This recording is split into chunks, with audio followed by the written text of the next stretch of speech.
Insight story YouTube চ্যানেলের পক্ষ থেকে আপনাদেরকে শুভেচ্ছা এবং অভিনন্দন। ডিয়ার ভিউয়ার্স, আমি আপনাদের সামনে তুলে ধরব আজকে সারা বিশ্বে যে রকম জ্বালানি সংকট সৃষ্টি হয়েছে, একইভাবে জ্বালানি সংকট সৃষ্টি হয়েছিল 1973 সালে। তো আমি আপনাদেরকে সেই দিনে ফিরিয়ে নিতে চাই, কারণ এই সময়টা আপনি আমি হয়তো অনেকেই জন্মগ্রহণ করিনি বা অনেকের মনে নেই। তা আমি সেই বিষয়টি আপনাদেরকে আবার মনে করে দিতে চাই। 1973-এর সেই জ্বালানি সংকট 1973-এর চেয়েও ভয়ঙ্কর হরমুজ বন্ধে বিশ্ব তেলের সবচেয়ে বড় সংকটে। তো প্রিয় দর্শক, আজ আমরা এমন এক সংকটের মুখে, যা 50 বছর আগের ভয়াবহ সংকটকেও ছাড়িয়ে যেতে পারে। তো ভিডিওটি লাইক দিবেন, কমেন্টে আপনার মতামত জানাবেন, শেয়ার করে সবাইকে সতর্ক করবেন এবং এমন বিশ্লেষণ পেতে আপনারা আমার পলিটিক্যাল ইনসাইট স্টোরি ইউটিউব চ্যানেলটিকে সাবস্ক্রাইব করে দেবেন। তো চলুন আমরা মূল আলোচনায় চলে যাই। মূল আলোচনায় যাওয়ার আগে আমি আপনাদেরকে একটি প্রশ্ন করব। আপনি কি মনে করেন এই সংকট কি 1973 সালের থেকেও ভয়ঙ্কর হয়ে বিশ্ব অর্থনীতি ধ্বংস করবে? এই প্রশ্নটি আপনাদের কাছে। সম্পূর্ণ ভিডিওটি দেখার পর আপনারা অবশ্যই এই প্রশ্নটির উত্তর কমেন্ট সেকশনে কমেন্টস করে জানাবেন। তো চলুন আমরা মূল আলোচনার মধ্যে চলে যাই। বর্তমান বিশ্ব তেল সংকট 1973 সালের তেল অবরোধের সঙ্গে কিভাবে তুলনা করা যায়? 1973 সালের তেল অবরোধে প্রতিদিন 4.5 মিলিয়ন ব্যারেল সরবরাহ কমে গিয়েছে, আর আজ হরমুজ প্রণালী বন্ধ হয়ে প্রতিদিন 20 মিলিয়ন ব্যারেল তেল পরিবহন বন্ধ হয়ে গেছে। যুক্তরাষ্ট্র ইসরায়েলের ইরানের বিরুদ্ধে যুদ্ধ ইতিহাসের সবচেয়ে বড় তেল বিপর্যয় সৃষ্টি করেছে বলে জানিয়েছে ইন্টারন্যাশনাল এনার্জি এজেন্সি। এখানে আপনার সংখ্যাটা খেয়াল করুন, 4.5 মিলিয়ন বনাম 20 মিলিয়ন। এটি শুধু বড় নয়, 4 গুণের বেশি ভয়ঙ্কর এক সংকট। অর্থাৎ এই সংকট সরাসরি বিশ্ব অর্থনীতিকে নাড়িয়ে দিতে পারে।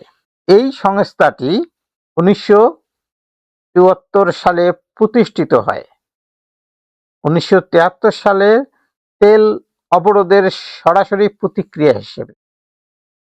এই সময়ে সৌদি আরবের নেতৃত্বে আরব দেশগুলো উৎপাদন কমিয়ে দেয়, কারণ যুক্তরাষ্ট্র সেই বছর মিশর ও সিরিয়ার সঙ্গে যুদ্ধে ইসরায়েলকে সমর্থন দিয়েছিল।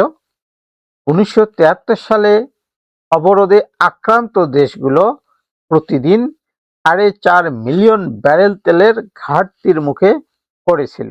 আর আজ ইতিহাস আবার নিজেকে পুনরাবৃত্তি করছে। তখনও যুদ্ধ, এখনো যুদ্ধ, আর মাঝখানে তেলেই প্রধান অস্ত্র, যা তখনকার বৈশ্বিক সরবরাহের প্রায় 7% ছিল। আর আজ ইরান সরু হরমুজ প্রণালী দিয়ে যাতায়াত প্রায় বন্ধ করে দিয়েছে। শুধু অল্প কিছু জাহাজ যেতে পারছে এবং প্রতিদিন 20 মিলিয়নের বেশি ব্যারেল তেল পরিবহন বন্ধ হয়ে গেছে। এটি সরাসরি global supply checkpoint. Hormuz মানেই বিশ্বের জ্বালানির এক হৃৎপিণ্ড, যা বিশ্বব্যাপী তেলের মোট ব্যবহারের 1/5।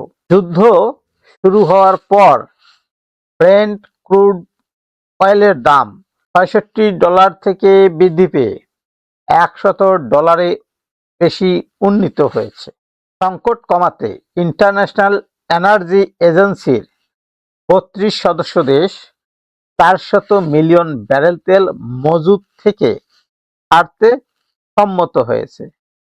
সংস্থাটি ভোক্তা ও ব্যবসায়ীদের কম ভ্রমণ, রিমোট কাজ এবং গ্যাসের বদলে বিদ্যুৎ ব্যবহারের পরামর্শ দিয়েছে।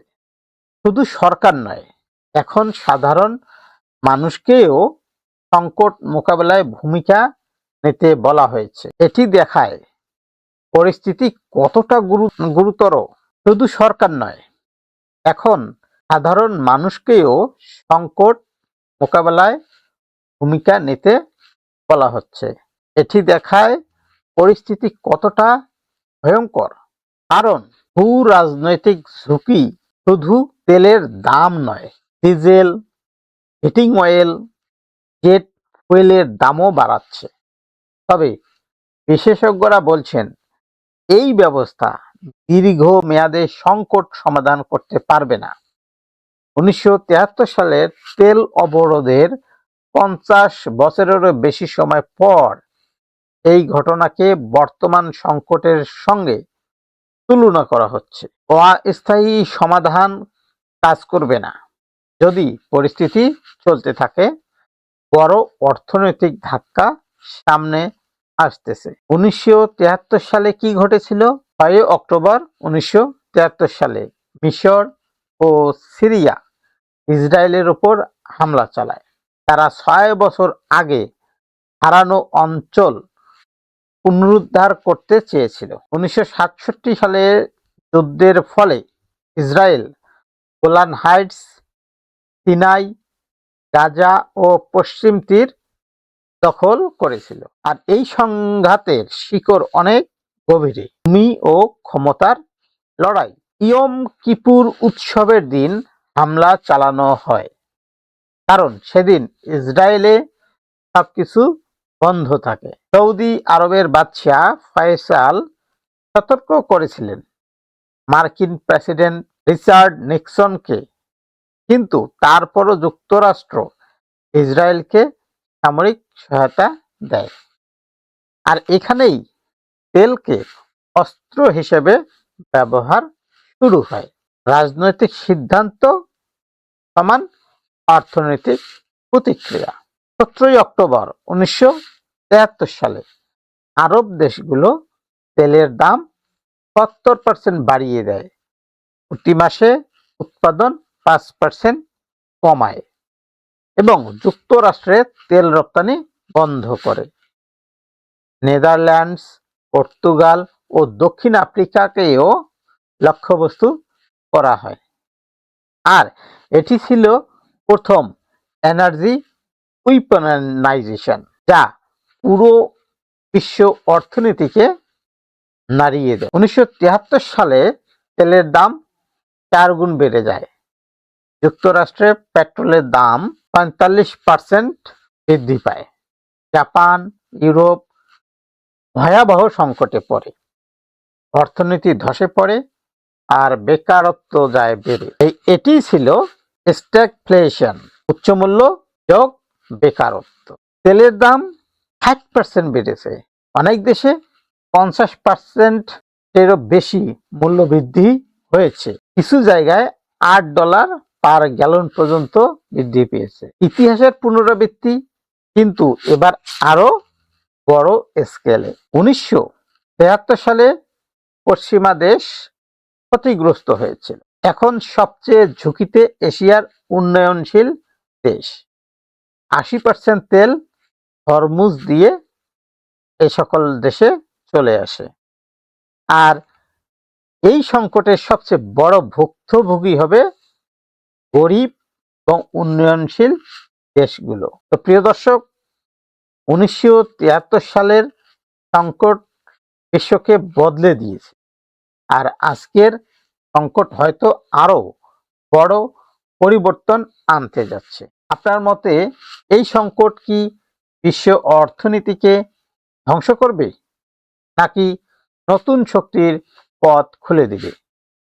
কমেন্টসে জানাবেন, ভিডিওটি লাইক করবেন, শেয়ার করবেন, আর এমন বিশ্লেষণ পেতে পলিটিক্যাল ইনসাইট স্টোরি আমার ইউটিউব চ্যানেলটিকে সাবস্ক্রাইব করে দেবেন।